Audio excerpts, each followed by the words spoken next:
ভাইটা কি করতেছেন? এটা দার্জিলিং কমলা কলম করতেছি। আচ্ছা, কমলা গ্রাফটিং করতেছেন না? আচ্ছা, এগুলো কি কমলা সায়ন? এগুলো হচ্ছে কমলা সায়ন আর নিচেরটা হচ্ছে জাম্বুরার চারা। আচ্ছা, এই যে গ্রাফটিং যে গাছে করতেছেন নিচেরটা জাম্বুরা চারা না? আচ্ছা, তাহলে কমলা গ্রাফটিং করতেছেন যে পরে এটা কি কমলা ধরবে এখানে? অবশ্যই ধরবে।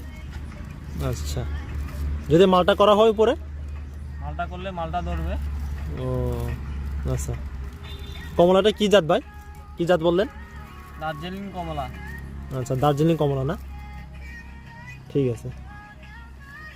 কিভাবে করেন একটু একটা দেখালে ভালো হতো ভাই। প্রথমে জামুরা গাছটাই কিভাবে করতে হবে? লেয়ার দিতে হবে আর কি। আচ্ছা, হালকা করে। প্রথমে চাকু দ্বারা লেয়ার দিতে হবে, চামড়াটা একটু উঠে দিতে হবে। তারপরে এই যে দার্জিলিং কমলার সায়নটা কাটতে হবে, দুই পাশ সমান করে কাটতে হবে যাতে কোনো দাগ বা ফাটা না হয়, ওইরকম করে। তারপরে আটকা দিব না? আটকা দেওয়ার পরে পলিথিন দিয়ে পেঁচিয়ে দিতে হবে। আচ্ছা।